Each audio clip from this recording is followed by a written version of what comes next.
nós vamos contar para os nossos amigos que estão aí nos assistindo? O que que você vai compartilhar com a gente? Olha, hoje eu queria falar um pouquinho sobre a empresa. Sim, Porque assim, ó, eu creio muito que a forma como Deus levanta pastores e líderes para as igrejas, Deus levanta as empresas para a sociedade. amém. E isso a gente aprendeu bem cedo. Antes de ter empresa, a gente conseguiu entender isso. A gente sempre teve um chamamento para o empreendedorismo, embora isso tudo está sendo construído, né? Eu falo que a empresa é do Senhor, né? Sim, A nossa empresa é a Boas Novas ela é do Senhor, o Senhor nos confiou. Somos os mordomos dessa empresa, né? A empresa sim, é do Senhor e a gente busca fazer tudo com muito cuidado e responsabilidade, porque a gente sabe que alguém vai usar, alguém vai vestir. E quando Deus nos deu a empresa, queria contar um pouquinho como ela surgiu, sim, porque é um sim. milagre, é um testemunho. Meu esposo, por formação, é formado em automação industrial e eu na área da farmácia, trabalhando em laboratório, manipulação. Já tive a oportunidade de cuidar de laboratório de dermatologia. Então eu já tinha uma estrutura já para a área da saúde. Decidi ser mãe e quis me embarcar de cabeça mesmo, mergulhar em cabeça. Como sociedade, a gente, como mulher, a gente é criada, né? É disciplinada, muito linkado a ser independente. Mas quando a gente conhece a palavra de Deus, ela vem desconstruindo a gente para uma mulher de virtudes. E a virtude também engloba a submissão. Então, quando veio no nosso coração de começar a ter filhos, até o Miguel, falei: não, eu quero embarcar de cabeça na maternidade. E eu não podia ter filho, descobri isso no parto, tinha endometriose e não sabia. Nossa, Então, demorei um ano para engravidar. Quando eu fiquei grávida, eu quase perdi o Miguel nas primeiras semanas, tomei remédio para segurar. A gravidez fluiu muito bem. Planejamos um parto maravilhoso no dia do parto. Parto de emergência. Né? Planejei um parto normal humanizado, acabei numa cesárea humanizada, nem sabia que existia, nunca tinha ah, lido sobre isso, mas foi maravilhoso. E, e assim foi que fui criando o Miguel, só o Rafa trabalhava tal. Chegou a pandemia. A gente, em 2019, o Senhor tinha colocado no meu coração para criar a empresa, para a gente enviar recursos missionários, não era para a gente viver disso, porque o Rafa ganhava muito bem, supria todas as nossas demandas. A gente sempre entendeu na nossa casa de ter a junção econômica, nunca foi o meu dinheiro, o seu dinheiro, sempre foi o nosso dinheiro, ambos têm acesso, ambos sabem, né, das contas, tudo. Então a gente sempre teve essa conversa bem franca desde o comecinho do casamento, né? Passo 12 anos de casado semana que vem. E assim, aí chegou a pandemia, Rafael foi demitido.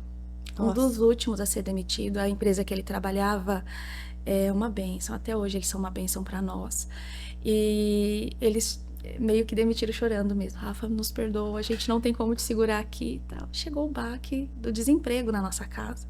Então você imagina, eu com o Miguelzinho de 2 anos e pouco, só o Rafa trabalhando, e a única fonte Era a era empresa. a empresa. Tipo assim, começamos a empresa.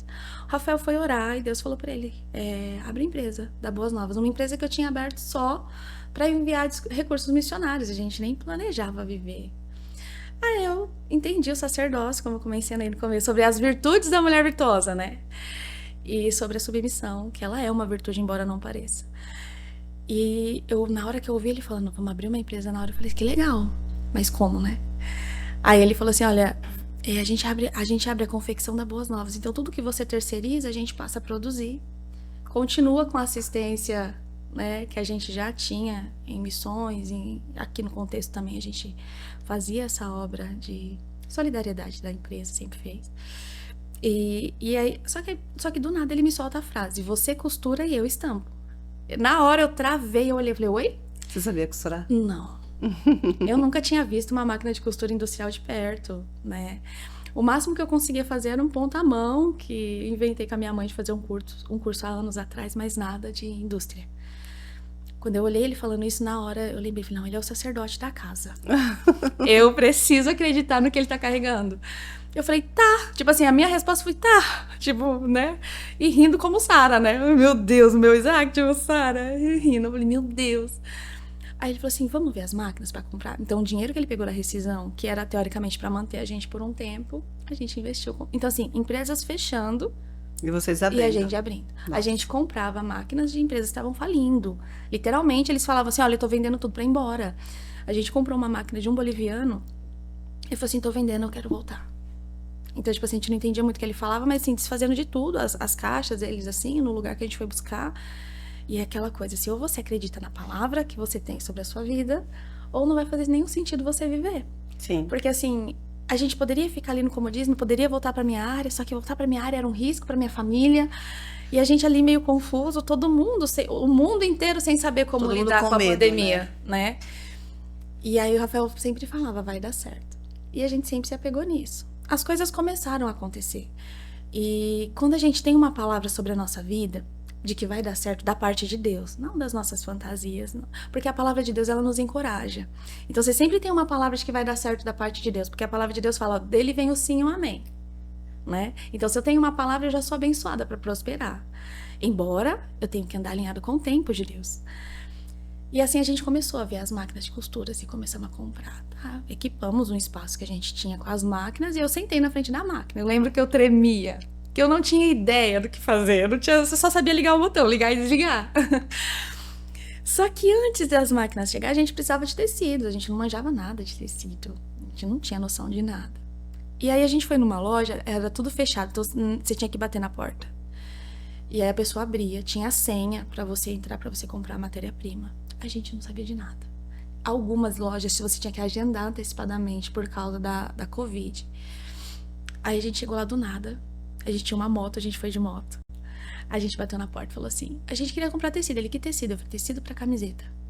Ele, não, mas qual tecido pra camiseta? Eu falei, tem mais do que um? Que na minha cabeça tinha um só. Ele, tem vários, moça. Tem assim, tá. Aí ele olhou pro meu marido e falou, você tem um molde? Aí ele falou assim, molde? Tipo, a gente não sabe, a gente não tinha noção. Não tinha nada. Nada, só uma palavra. Tinha tudo, então. É, tinha tudo. E aí ele falou assim, você precisa de molde pra você fazer as camisetas. Você precisa saber o tecido, você precisa ter o molde. Eu não esqueço o nome do vendedor, é Luiz o nome dele. E aí ele falou assim, olha, eu vou pegar um retalho pra você, não compra peça fechada. Acho que ele olhou e falou, esses dois aí... Ele, vou pegar uma peça pra você de retalho. Vocês testam e depois vocês voltam e compram mais. Eu falei, ok. Léa, na hora que ele abriu na mesa assim, ó, tava arriscado o tecido do P ao GG de camisetas. Nossa. Ele olhou pra gente e falou assim, ele embalou, ele falou assim, ó, leva. Eu nem sei por que isso tá aqui. A gente sabia por que ele tava lá. Sim. A gente saiu da loja, sentamos na calçada e começamos a chorar. Porque, assim, confiar em Deus é maravilhoso, mas tira a gente da zona de conforto. Sim. Traz algumas instabilidades pra gente. A gente sentou na calçada, eu lembro que a gente começou a... Aí eu falei, o que tá acontecendo aqui, né? Da minha área, a minha vida mudou em um dia pro outro. E assim, a gente levou pra casa, olhamos aquele tecido, o Rafa desenha, faz desenho, projeta desenho, tudo. Aí ele começou a projetar o molde, começou a falar, não, isso é melhor se fizer assim, isso é melhor se fizer desse jeito, se a gente melhorar assim. E aí ele mesmo acabou desenhando, com base naqueles desenhos, os que são os nossos moldes hoje. E assim a gente começou a empresa. Aí no dia que eu sentei na máquina, que eu comecei a me tremer, o Rafa sempre aqui do lado, assim, vai dar certo, amor. Ó, é só você ficar calma. A frase principal é só você ficar calma que dá certo. E eu assim, tá. Aí eu vi os pedais da máquina, assim, eu entendi que um levantava e que o outro acelerava. E assim, a gente começou a fazer as primeiras camisetas. Eu falo que os nossos primeiros clientes, né, que era a igreja que a gente pastoreava, a gente também foi ordenado ao Ministério Pastoral, vai fazer agora 9 anos, dia 20.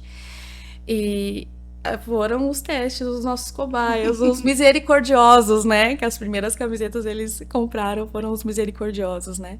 Que não deixaram a gente desistir, né? Foi o pessoal da nossa comunhão ali em Jundiapeba que nos deu muita força nesse começo de empresa.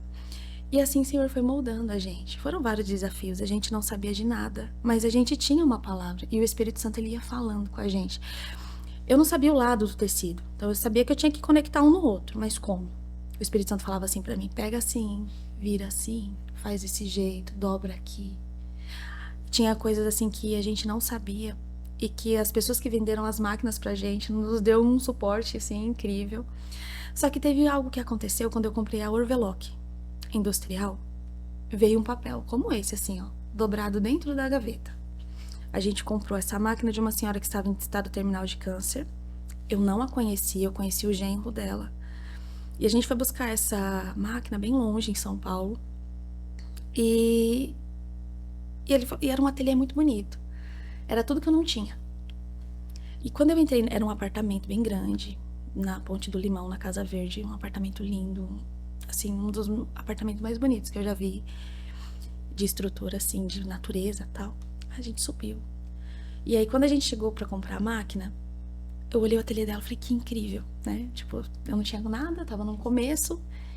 E aí ele começou a contar, minha sogra tá com estado terminal de câncer, a gente precisa desmontar aqui porque a gente vai alugar o apartamento. Eu falei, legal. Eu falei, você não quer me vender essas linhas? Porque essas linhas, né, fazem parte dessa máquina e eu não tenho. Então eu posso comprar essas linhas de vocês. E aí ele ligou pra esposa e falou, olha, ela tá querendo a linha e tal. Só que no caminho eu falei pro Rafael assim, ó, meu sonho é fazer as minhas roupas. De alguém que não sabia de nada, sonhar em fazer as próprias roupas é uma grande evolução. Sim. Eu falei assim, amor, eu compro as roupas nas lojas, mas não me cai bem. Eu gosto de um... Sabe, eu sou mais recatada, sou mais fechada, eu gosto, né? E aí ele falou assim, ah, legal, quem sabe um dia a gente foi conversando e fomos buscar a máquina pra fazer camiseta. Quando a gente chegou lá, era um ateliê de alta costura. Ela fazia roupas de formatura, de noiva, tá. E tinha muito molde, tinha revista. Eu não lembro, eu sei que você entende, você lembra aqueles corte e costura que vinha numa pasta prateada sim, de uns sim. 40, 50 anos atrás? As folhinhas e tal, eu olhei aquilo e falei, meu, ela tem isso. A minha sogra tinha um e às vezes ela me mostrava conversando comigo assim, e eu ficava doida, mas eu não sabia costurar. E a minha sogra costura algumas coisas e ela às vezes fazia, me mostrava, e eu olhava aquele molde. Quando eu cheguei nesse ateliê dessa senhora, tinha tudo lá, todo um ateliê completo. E eu tava embaixo vendo as linhas que eu queria comprar. Aí eu lembro que o esposo, que o rapaz estava atendendo a gente, falou assim, tem certeza? Aí ele falou assim no telefone, então tá bom. Do jeito que eu tava abaixada, ele falou assim, olha, a minha esposa falou assim que você pode pegar tudo que você quiser. Nossa, É tudo seu. O que você quiser levar, você pode levar. Na hora, do jeito que eu tava, comecei a chorar. meu Deus. Aí o rapaz ficou sem entender nada, o Rafael chegou daí e falou assim, fica tranquila, é que a gente vem conversando umas coisas no carro e Deus tá fazendo algumas coisas. Ele ficou parado olhando, o Rafael acalmando o moço e eu me desabando em chorar. Ele falou, o que você quer? Eu falei, eu quero tudo. Porque quando você anda na medida de Deus, você querer tudo não é orgulho. Não. É graça. É graça. É você entender que você tá debaixo de um favor, você tá debaixo de uma mão. Então não é um orgulho, não é uma soberba, não é uma usurpação você querer algo que Deus tá te dando. Então quando ele falou, o que você quer? Eu falo, tudo. Porque eu sei o que eu tô fazendo aqui, eu sei o que eu falei no caminho e eu sei quem Deus é na minha vida. Sim. Então, assim, eu já não tenho mais dúvida que é Deus que tá agindo. Então, tudo que Deus quiser me dar, eu vou aprender a receber. Embora a gente tenha um orgulho do tamanho da gente, que a gente sempre quer dar, e é difícil a gente querer receber. Sim. Mas quando chega alguém e fala assim, olha, eu tô te dando, você precisa ter um coração ensinável pra você falar assim, eu sei que nesse tempo eu não poderia comprar, mas que eu posso receber.